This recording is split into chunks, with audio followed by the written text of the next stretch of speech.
Hello everyone, welcome back to our YouTube channel English channel साहब। आई आप सब ठीक है। तो आज की वीडियो के अंदर हम सेम 6 का DSC 18 करने जा रहे हैं और DSC 18 में हम करेंगे एक्सर्ट्स MR जीवन से, जिसको लिखा है रसुंधरा देवी जी ने। तो चलिए अपने ऑथर के बारे में थोड़ी सी इन्फो जान लेते हैं, जो कि बहुत इंपॉर्टेंट है एग्जाम पॉइंट ऑफ व्यू में। और एग्ज़ाम में अगर ये पॉइंट लें तो बहुत अच्छा स्कोर आ जाएगा, तो लिखिए पॉइंट्स अच्छे स्कोर के लिए। जैसा कि आप ये देख सकते हैं कि इनका बर्थ हुआ था बंगाल में। ये ऐसी सोसाइटी में बॉर्न हुई थी जहाँ पे अलाउड नहीं था पढ़ना, और जब ये 12 साल की थी तब इनकी शादी कर दी गई थी। इनको हाउस होल्ड ड्यूटी तब से ही सौंप दी गई थी और सीक्रेटली इन्होंने अपने आप को पढ़ना खुद से लिखना सिखाया था।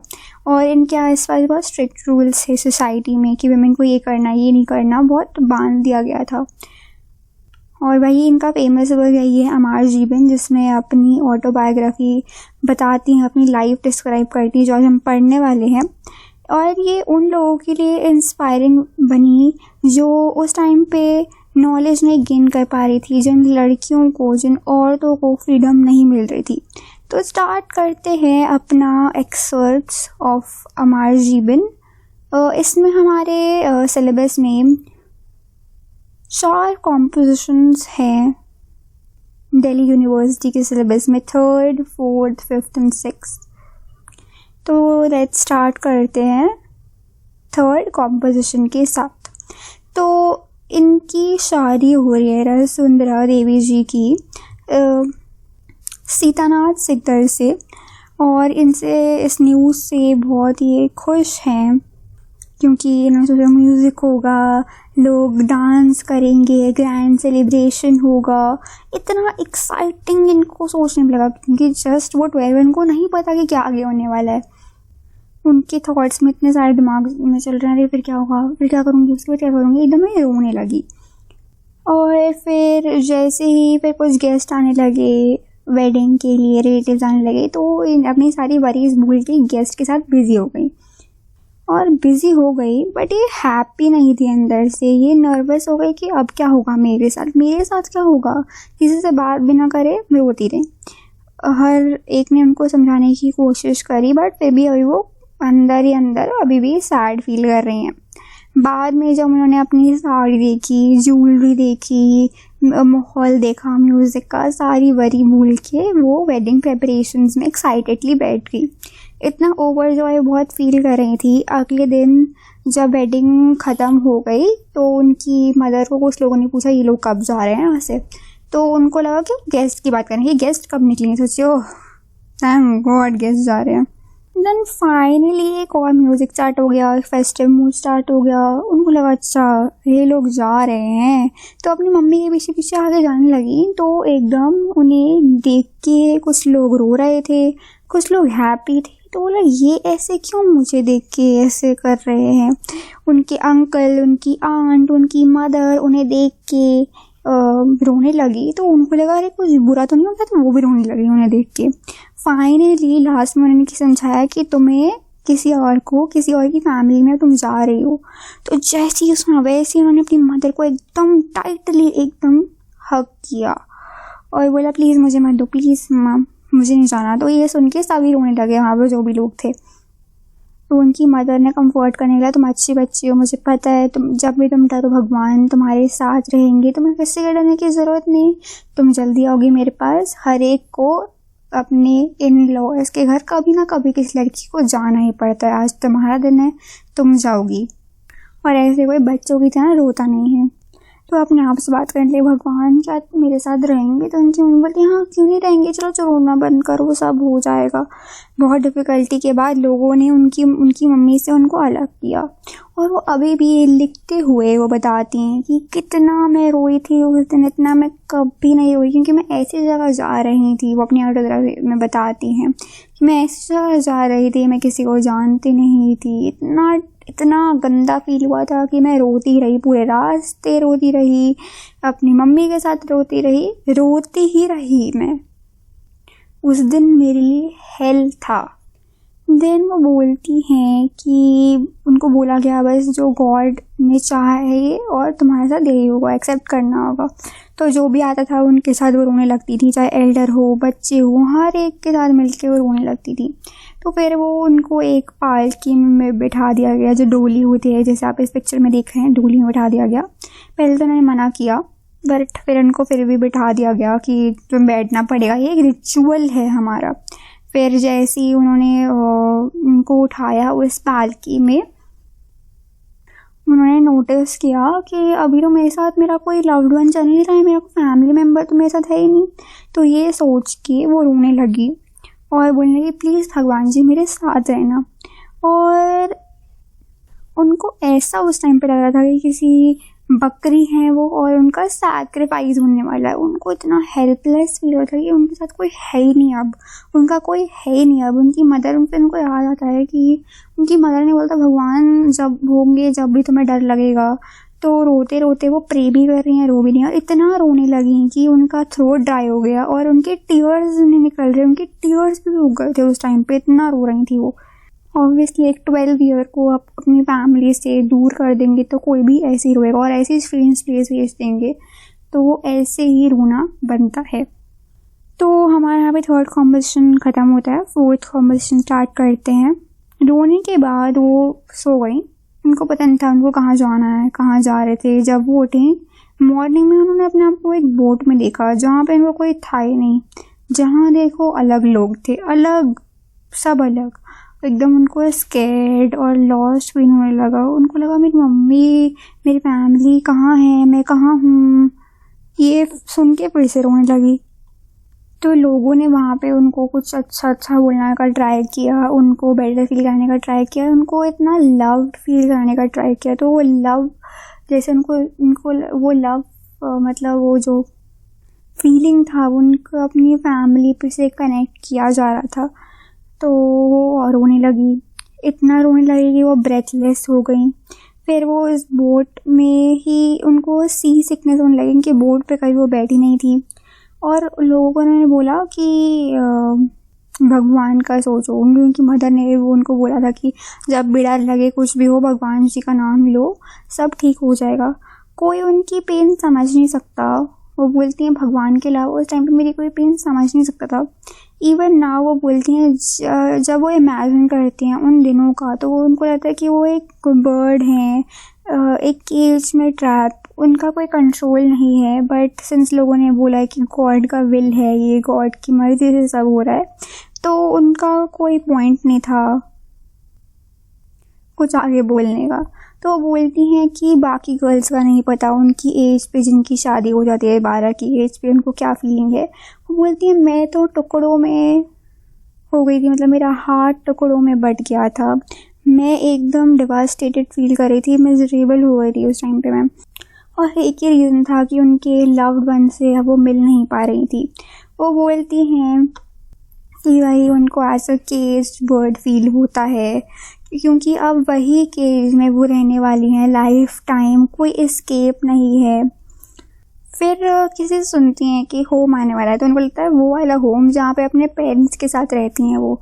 तो वो एकदम खुश हो गई। और फिर वो घर पहुँची, वो वाले घर, उनका न्यू वाला घर जहाँ पे स्ट्रेंजर्स है और वो लोग जिनको वो जानती नहीं हैं।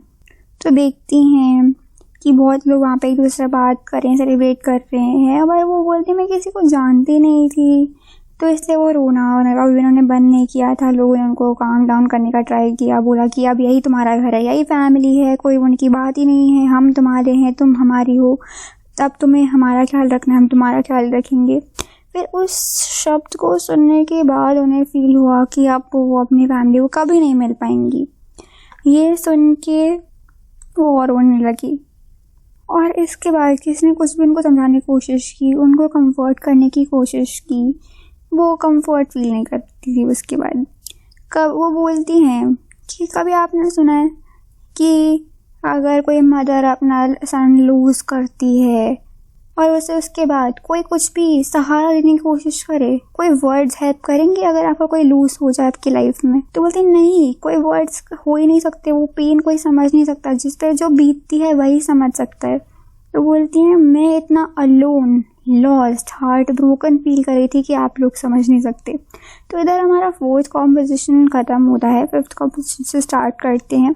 इस कॉम्पोजिशन में वो बताती हैं कि उन्होंने हाउस होल्ड वर्क्स करने स्टार्ट कर दिए थे, घर का सारा काम संभालती थी जस्ट जब वो 14 की थी। सुबह उठना, जल्दी उठना, पूरा काम स्टार्ट करना, लेट नाइट तक उठे रहना, सबके लिए सब काम करना।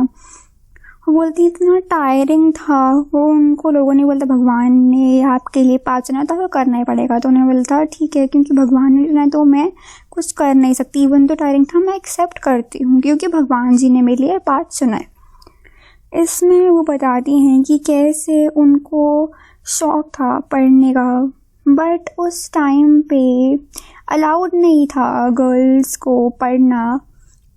लोग बोलते थे कि विमेन और मेन के सेम काम नहीं होने चाहिए, अलग अलग काम होने चाहिए। तो उन्होंने किसी को बताया नहीं कि उनको पढ़ने का शौक़ है, उनको पढ़ने का मन करता है। तो भगवान से प्रे करती हैं एटलीस्ट जो रिलीजियस बुक्स हैं मैं वो तो कम से कम रीड कर सकूं। तो फिर वो बताती हैं कि बाय 18 उन्होंने बर्थ देना स्टार्ट कर दिया था बच्चों को, और बाय द टाइम वो 41 की थी उनके पास 11 बच्चे थे। इवन दो उनके घर में बहुत सारे सर्वेंट्स थे, बट वो बाहर का काम करते थे, मतलब कुछ लेके आना, किसी साथ कुछ देना, किसी को बाहर के काम, घर के बाहर के काम। उनके घर के बाहर ज़्यादा अलाउड नहीं था विमेंस को। उनको इन था कि विमेन बस अंदर रहेंगी, घर के काम करेंगी, घर के मर्दों से धीरे आवाज़ में बात करेंगी। तो बोलती हैं कि वो इतना थक जाती थी पूरे घर के लिए कुक करना, बच्चों के लिए करना, कि कभी कभी वो खाना ही नहीं खा पाती थी। एक दिन का टाइम बताती हैं कि उन्होंने अपने लिए थोड़ा सा बचाया था खाना, बट उन्होंने वही एक गेस्ट आ गए थे तो गेस्ट को अपना खाना दे दिया। उनको लगा कि ठीक है जो बाकी कुछ होगा इधर का मैं खा लूँगी, बट बाय द चांस उनका टाइम आया, सब चले गए घर से, तो उनके बच्चों को उनकी ज़रूरत पड़ गई। अपने बच्चों का सुलाते वो भी सो गई और उनका एक उधर का मील मिस हो गया। नेक्स्ट दिन उठी वो और जैसे खाना स्टार्ट किया उनके बच्चे ने उनका खाना गिरा दिया, स्पिल हो गया। तो उन्होंने सिचुएशन पे हंसती हैं देख के कि उन्होंने 2 दिन तक खाना नहीं खाया था। तो उनको लगता है कि थैंक गॉड भगवान ने मुझे थोड़ी सी स्ट्रेंथ दी सब झेलने की। तो वो एक बार बताने लगी कि उनकी इतनी स्ट्रिक्ट फैमिली थी, इतने स्ट्रिक्ट रूल्स थे कि जब उनकी मदर की डेथ होने वाली थी तो उनकी फैमिली ने अलाउ नहीं किया उनकी मदर को देखने जाने के लिए। वो रिग्रेट करते हैं कि वो अपनी लास्ट मोमेंट्स पे जब उनकी मदर की थी तब वो उनके साथ नहीं हो पाई। तो एट द एंड वो क्वेश्चन करती हैं कि मैं विमेन क्यों बनी, मुझे इतनी हार्डशिप्स क्यों झेलनी पड़ रही हैं। बट वो बोलती हैं कि कोई बात नहीं, जो भगवान ने मेरे लिए चुना है मैं उसको मारूंगी, इट्स ओके। तो हमारा 5th कॉम्पोजिशन ख़त्म होता है और हमारा लास्ट कॉम्पोजिशन स्टार्ट होता है विच इज़ 6th कॉम्पोजिशन। तो बताती हैं कि जब वो पढ़ना स्टार्ट करती हैं उनको मन करता है पढ़ने का, उनके अंदर जिज्ञासा जागती है, तो वो बहुत गिल्टी फील करने लगी अंदर ही अंदर, क्योंकि सोसाइटी ने मना कर रखा है कि नहीं पढ़ना, बट उनको मन कर रहा है पढ़ने का क्योंकि लोगों ने बोल रखा है कि अगर लड़कियां पढ़ेंगी तुम्हारे लिए बैड लगाएगा तुम्हारे घर में। इवन अगर किसी लड़की ने गलती से कोई पेपर तक पकड़ लिया तो ओल्डर वुमेन जो उस घर की बड़ी बूढ़ी औरतें थी वो डांटने लगती थी। इससे उनको बहुत होपलेस फील होता है, फिर वो गिव अप नहीं करती हैं। तो वो रिमेंबर करती हैं कि ऐसे जब वो स्कूल के बच्चों को देखती थी, जब वो कुछ लेटर्स बोलते थे वो रिकॉग्नाइज करती, हाँ वो ये बोलते थे वो बोलते थे, बट वो लिख नहीं पाती वो क्योंकि उनका कोई टीचर नहीं है। वो किसी को हेल्प के लिए कुछ बोलेंगी भी तो उनको कोई डांट देगा, इसलिए किसी ने उनको बताया नहीं कि मैं पढ़ना चाहती हूँ, कुछ नहीं उन्होंने किया। उन्होंने बोला बस भगवान जो है वो मुझे कोई ना कोई रास्ता निकाल देंगे मेरे लिए। एक रात को उनको ड्रीम आया कि वो एक रिलीजियस बुक नेम्ड चैतन्य भगवता पढ़ रही हैं अपनी ड्रीम में। तो उनको लगता है यही भगवान का इशारा है कि उनको ये बुक पढ़नी चाहिए और वो ये बुक पढ़ पाएंगे। तो एक दिन उनके हस्बैंड वही सेम बुक अपने घर पे छोड़ गए, तो उनको सन को बोला उन्होंने कि वो बुक जाने पर। तो इतना उस बुक को देख के इतना जॉय फील कर रही थी, बोलती थैंक गॉड आपने मुझे ये बुक पढ़ने का मौका दिया। और उनको ये रीड करना तो आया नहीं, तो उन्होंने पिक्चर देखनी स्टार्ट कर दिया और एक उसमें से एक पेज टीयर कर लिया और ऐसी जगह छुपा दिया जहाँ पे कोई देख ना सके। बट लाइफ इतनी बिजी हो गई उनके लिए कि उनके पास टाइम ही नहीं था कभी उस पेज को पढ़ने का। कभी बच्चों का काम आ गया, कभी घर का कोई काम आ गया, तो वो बोलती हैं प्लीज़ भगवान जी कोई टाइम निकलवा दो कि मैं अच्छे से एकदम पढ़ सकूँ, कुछ तो उस पर देख लूँ। तो एक क्लेवर प्लान के साथ आई कि उन्होंने एक अपने सन की राइटिंग शीट्स ले ली और वो लेटर्स और अपने जो उनके सीक्रेट पेज में लेटर्स कंपेयर करना स्टार्ट कर दिए। और उनको याद आया कि वो लेटर्स कैसे प्रोनाउंस करते हैं, क्योंकि लोगों को उन्होंने वो लेटर्स बोलते हुए देखा था। उन्होंने ये सब सीक्रेट में किया क्योंकि ऑब्वियसली वुमेन को अलाउ नहीं था। उनको एक थीप जैसा फीलिंग लगा, चोर होने लगा कि मैं चोर हूँ जो मैं एकदम सीक्रेट में कर रही हूँ। तो उनको लगता है कि हाँ थोड़ा टाइम बदल रहा था उस टाइम पर, इतना भी नहीं बदला था कि गर्ल्स को अलाउड था कि वो सबके सामने जाके पढ़ सकें। वो बोलती हैं कि हस्बैंड जो थे वो काइंड थे, बट फिर भी वो ओल्ड ट्रेडिशन फॉलो करते थे कि गर्ल्स को पढ़ना नहीं चाहिए। वो किसी को ब्लेम नहीं करती, बोलती सोसाइटी ही ऐसी थी, सोसाइटी ने ये बेकार रूल्स बनाए थे। तो फिर वो बोलती हैं कि बहुत स्ट्रगल के बाद थोड़ा बहुत रीड करना उन्होंने स्टार्ट कर था चैतन्य भगवता। उनके लिए बहुत डिफ़िकल्ट थी, उस टाइम पे हैंड रिटन बुक्स हुई थी और वर्ड्स को वैसे ही सेम अंडरस्टैंड करना बहुत डिफ़िकल्ट था उनके लिए, क्योंकि वो टीचर ही था। वो उनको खुद समझना है, खुद एकदम देखना है क्या क्या लिखा है। तो बोलती हैं तो उन्होंने बस रीडिंग ही पहले सीखा एकदम अच्छे से, क्योंकि अगर उन्होंने राइट करना सीख लिया और किसी ने उनको गलती से पकड़ लिया तो कुछ ना कुछ हो जाएगा उनके घर में। तो लोग उनको बुरी नज़र से देखने लगेंगे या फिर उनको टॉन्ट करने लगेंगे और लोगों को अच्छा नहीं लगेगा। तो बोलती हैं मैं बहुत ग्रेटफुल हूँ, भगवान ने मुझे यहाँ तक सिखाया, हेल्प किया। और उन्होंने बोला जो भी है मैं एक्सेप्ट करती हूँ, भगवान जी जो भी करते हैं अच्छे के लिए करते हैं। यहाँ पे हमारे जो 4 कॉम्पोजिशंस थे हमारे सिलेबस में कंप्लीट होते हैं, बट थीम्स रह गई हैं जो कि हमें बैकग्राउंड देती हैं और मार्क्स देती हैं एग्ज़ाम के लिए। जैसे कि वुमेन की स्ट्रगल एजुकेशन के लिए उनको अलाउड नहीं था, तो उन्होंने रिलीजियस बुक से पेज टेयर किया और लर्न करा सीक्रेट में। ऑपरेशन वुमेन को अलाउड नहीं था, उनसे एक्सपेक्ट किया जाता था कि बस वो घर का काम करें और कुछ ना करें, उनका खुद का कोई फ्रीडम ना हुए। थर्ड सेल्फ एम्पावरमेंट, उन्होंने खुद से सीखा रीड करना, राइट करना।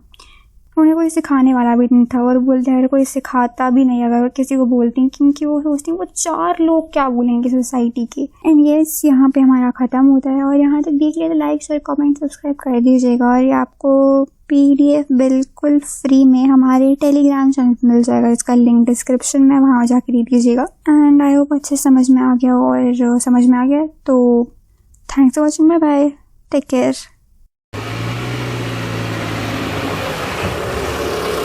खत्म, bye bye, tata, good bye.